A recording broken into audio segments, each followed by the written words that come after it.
Hey everyone, so welcome to the Banh Chronicles podcast. I am your host, Randy Kim, and so I am going back into more of the emergency episodes that I was doing recently with the ICE raids, and I'm bringing on a familiar guest, returning guest, Francia Garcia Hernandez, who has been doing a lot of coverage on the ICE Chicago raids since Operation Midway Blitz happened last fall, and she serves as the journalist for Block Club Chicago, which does a lot of hyperlocal news in the Chicago area, and she's been primarily working in I believe in like the southwest or southeast side, I believe, of Chicago, like the Pilsen, Little Village neighborhoods, which has a growing or has a very large Latino Hispanic population. And so thank you again for joining me this week. I know you've been very busy right now. So yeah, when you were on my show, you were reporting on the Operation Midway Blitz that ICE and Border Patrol were conducting in Chicago. And during that time, we saw tear gas is being thrown in neighborhoods, even in neighborhoods like Lakeview, which is predominantly very white. We have seen the attacks on a city council member or a Latino woman getting shot numerous of times while driving. We've seen tear gas violence being met against protesters and bystanders in random neighborhoods. And we've seen that against protesters outside of the Broadview ICE detention centers. And of course, the many forced arrest and detainment of many residents, including those who have U.S. citizenship status or legal status. So we are seeing now reports of ICE escalations happening again in Chicago. And the timestamp is June 24th, 12:05 p.m. And what have you been observing so far? Yeah, thank you for having me. As you very well summarized, we had a lot of intense, very violent, very rowdy operations last fall, and that kind of went wound down at this end of last year, which leads many people to probably believe ICE is not as active or immigration agents are not as active in the Chicago area.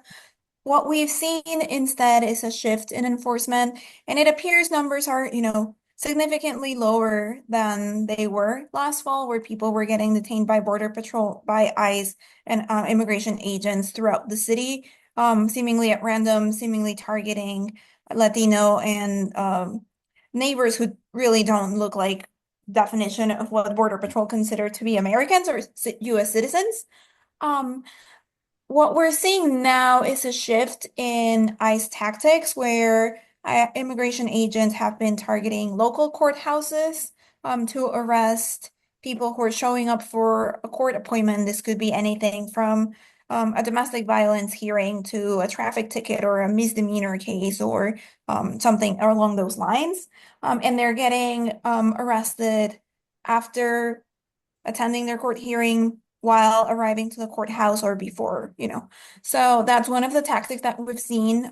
This, I have to say, has been widely condemned by local officials and advocates who worked really hard last year to pass a state law that bans immigration agents from making civil immigration arrests in courthouses. Um, these groups have been speaking out against that. Um, Yeah, and has it been exclusive to just Chicago courthouses or has it been across Illinois? It has been across Illinois. We've seen that in multiple Cook County courthouses in the Chicago area, and nearby. But we've also seen it in other counties, is what officials have said. Local rapid response groups also continue to report those arrests and other neighborhood arrests that continue to happen pretty much several times a week, if not daily.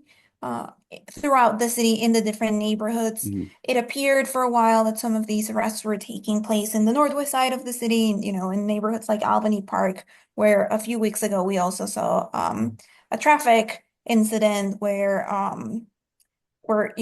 people raised alarms about violent tactics used by Mhm. immigration agents. But nevertheless, we're seeing reports from local rapid response groups throughout the city Mhm. of the tensions happening. Yeah. What has the response from the courthouses been like from the judicial to the mayor's office and to Governor Pritzker? That's a great question. So, my conversations with advocates and my reporting has found that the local sheriff is serving notices to immigration agents who try to enter courthouses, saying you're not allowed to be here for a civil immigration arrest and asking them to leave. It appears immigration agents are aware that they're not allowed to do so under state law.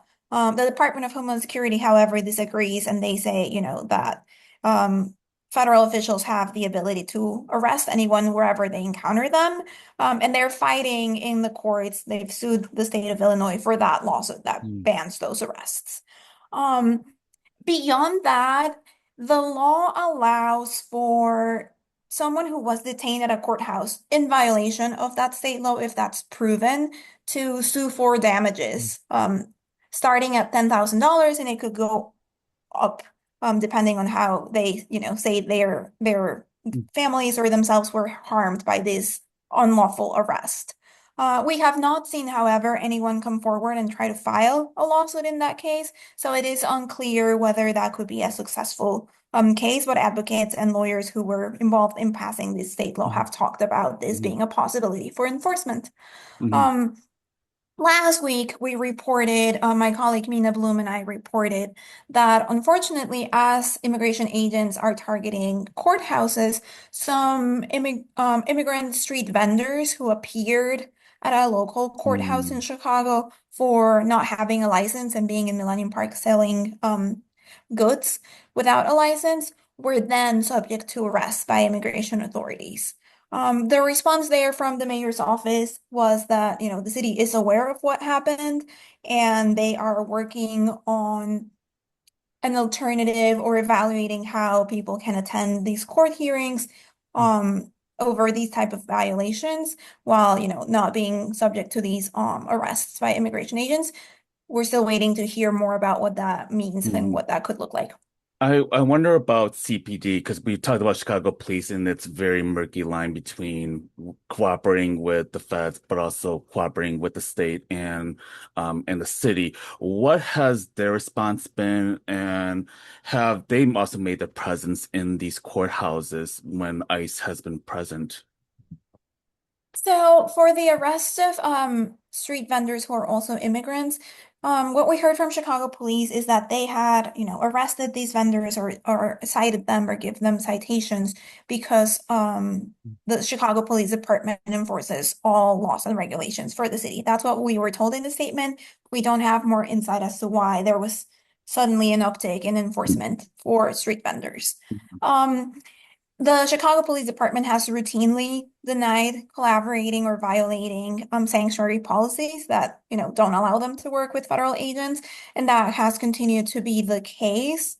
Um, it has been up to the local sheriff's office to notify immigration agents appearing at courthouses that they're not allowed to be there under the way that the courts work, according to advocates. Um, I am not aware of any instances where Chicago police have shown up to a Mm, courthouse to either assist or prevent or interfere with any sort of immigration arrest.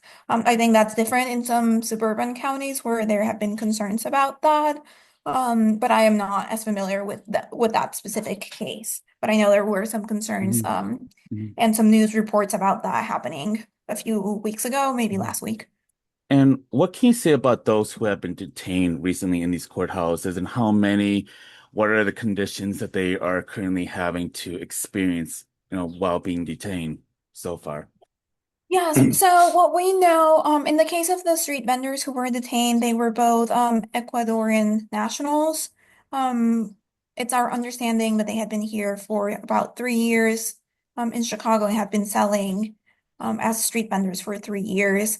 One of them, a woman, was taken to a detention center in Kentucky, and her nephew, who was also detained, was taken to a detention center in Indiana, according to ICE records. As for other people who have been detained at courthouses, we followed the case of a Venezuelan immigrant. He's an asylum seeker. He had been in Chicago since 2023, filed for asylum, and had a pending case.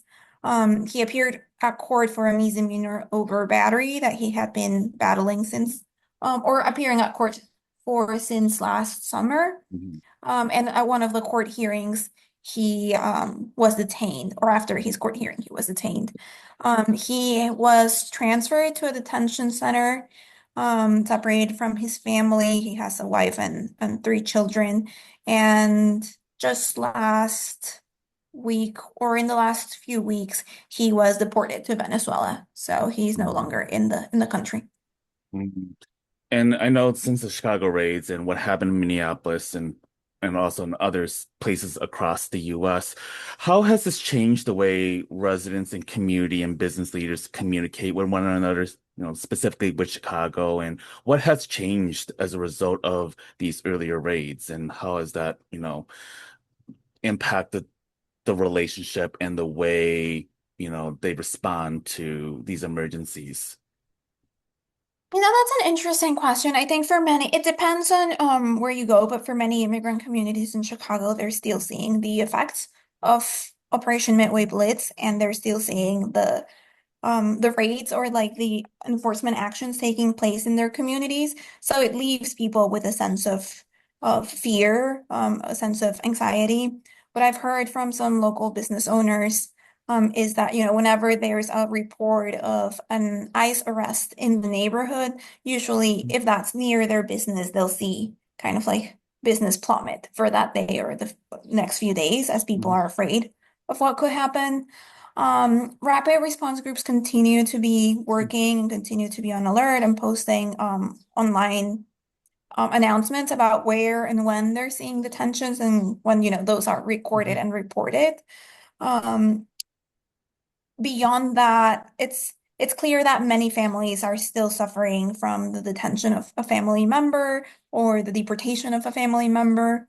And there, are a number of concerns and real challenges that arise from that, from people being separated from a loved one, from parents being separated from their children and now having someone else take care of their child, mental health concerns and challenges, legal challenges as they try to seek attorneys to help them with those cases, financial challenges when people lost like their main provider, housing stability. It's just a number of things that we continue to see. And for many of these families, they had someone detained in October and they might not be able to bring them home yet. So that operation is Mhm. still very top of mind and Mhm. impacting their lives. So that's some of the things I continue to hear. Mm. And also, Broadview ICE Detention Center what has been the epicenter of what has been going on with the raids, but also with the protests. What are you observing, or what have you been hearing about what's been going on at the Broadview Center and and the protests that I'm sure is still very ongoing? Maybe not in the kind of numbers that happened during the peak, but what have we noticed so far from that particular hotspot? Yes, Rabiu continues to operate as a processing center, as we mentioned. ICE is still detaining people around the city, and most of them are transferred to Broadview first and then transferred to other detention centers around the country. As you mentioned, there were like much larger protests and much more violence happening during a Midway Blitz outside the Broadview facility. That is not the case. The scale of that has significantly been reduced. But there are still people, who organize and protest in Broadview, and many of them did so for years before Midway Blitz happened. Faith leaders also have fought for access to the Broadview facility, and they were granted that by a judge last May. So now they are able to visit the Broadview Detention Center and provide like faith services to people who are being held there. What we also know is there's an ongoing lawsuit that was filed during Midway Blitz when there were several reports that conditions in the center were inhumane, that many people were being detained there beyond the capacity of the center, that they had no access to lawyers, that they were not being given like proper meals or water or medical care, access to medicine, among other things. There was a lawsuit that was filed. That lawsuit is ongoing, and it appears that for now, conditions have improved according to some of the people familiar with that lawsuit. And there is a temporary restraining order that a judge had issued on that, asking federal authorities to comply with some of these minimum requirements, and that's still in place. So technically, federal authorities are still under the order to keep good conditions in the center. And what we know is it's not being used in the same capacity that it used to be during Midway Blitz. Mhm. Yeah, with Christy Nome and Greg Bovino out of the picture in terms of what they were instrumental in creating with ICE and Border Patrol, what are we seeing in terms of indications? Because now that they have already been going in courthouses, have they also indicated any other plans to, be in other locations like at schools or any kind of strategic raids that they're also looking to enforce? Yeah, well, DHS, the Department of Homeland Security, went under a leadership change earlier this year. So Kristi Noem and Bovino, the very familiar faces of the Operation Midway Blitz, are gone. We have new leaders at the Department of Homeland Security. It appears that one of the tactics or one of the priorities for the Trump administration is to target courthouses and immigration court as well. So that is the other type of arrest that we continue to hear and have been reporting on. People who show up for an appointment at immigration court or people who show up for a nice check-in and are then detained and then taken to detention centers, kicking off that process. That is something that continues to be like a priority for the administration. We recently reported on a very famous case here in Chicago of a Chicago public school student who was detained with his mother Mhm. after they showed up for an immigration appointment in the spring. They were released last month after almost 3 months of being detained. They're asylum seekers from Colombia, and they are now back in their Rogers Park home, but they have to continue to, pursue their asylum claims Mhm. and move on with that process. Those are the types of Mhm. arrests that seem to be also like a priority. Mhm. And what has the response been from the Illinois Coalition of Immigrant Refugee Rights, otherwise known as ICER? I know that they have been doing their hotlines and they have been like speaking out very much against what has been happening with the ICE raids. What has their approach been to in terms of having to respond to this current current enforcements? Well, what we have heard from past reporting from them is, the hotline continues to operate. ICER continues to provide know your rights information and refer families of someone detained to services that they might need and to other nonprofits that might be able to provide that help. And they've continued to condemn and speak out against some of the tactics used by immigration agents, including some of the arrests that were made without warrants during Operation Midway Blitz, which would have fallen under a consent decree that banned them from doing that. So they've been trying to continue to push for accountability over those arrests, along with other groups like the Mhm. National Immigrant Justice Center, the ACLU, and others. And as far as we know, rapid response groups are still coordinated by ICER, so that network continues to be in place for monitoring and alerting neighbors about ICE activity throughout Mhm. the city and putting that out in real time. And what has been the recommendation of immigration advocates to community members in order to protect themselves? What tactics have they been, or what recommendations could they be providing to make sure that people do know their rights? Yeah, I think the key one is people knowing their rights and understanding that. I think that can be spelled out in different ways. But one of the other key points that advocates have made is having like a family preparedness plan. So for immigrants who are at risk of being detained or fear they could be detained, to have all of their documents ready and have a plan that states very clearly with, legal authority, like who would be responsible for taking care of their children if they were to be detained, what would happen with their property and their assets and their money and bank accounts if they were to be detained. Hmm. And having like kind of like all of their documents and immigration information ready so that an attorney could take their case and have all that they need handy. That's part Hmm. of the measures that they've taken. I know advocates have also recommended that, if someone is due to appear in court, they could request a virtual hearing so they don't have to go in person, Hmm. and have been putting out information about how they can do that and shift from going to the court physically to appearing online. And the other continuous recommendation is to keep monitoring, keep recording immigration agents and reporting that to the hotline. Mm. And as we start to wrap up, what other things are what are the things that you're currently working on, or what other things that you haven't been able to share so far that you would like to give light to in terms of what's been going on with ICE and Chicago's community response to it?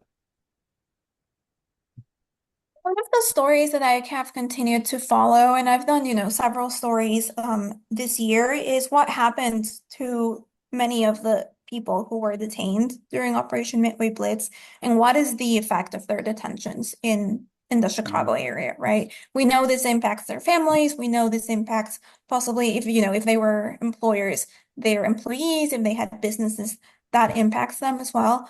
But we also know that throughout the country, there are reports about inhumane conditions in detention centers, violations of due process, and other claims. So that's one of the stories that I've kept an eye out for, just like what Mhm. does that look like for many of the thousands of Chicagoans who were detained during Operation Midway Blitz? How has that upended or changed their Mhm. lives? Mhm. And the other part of that is like how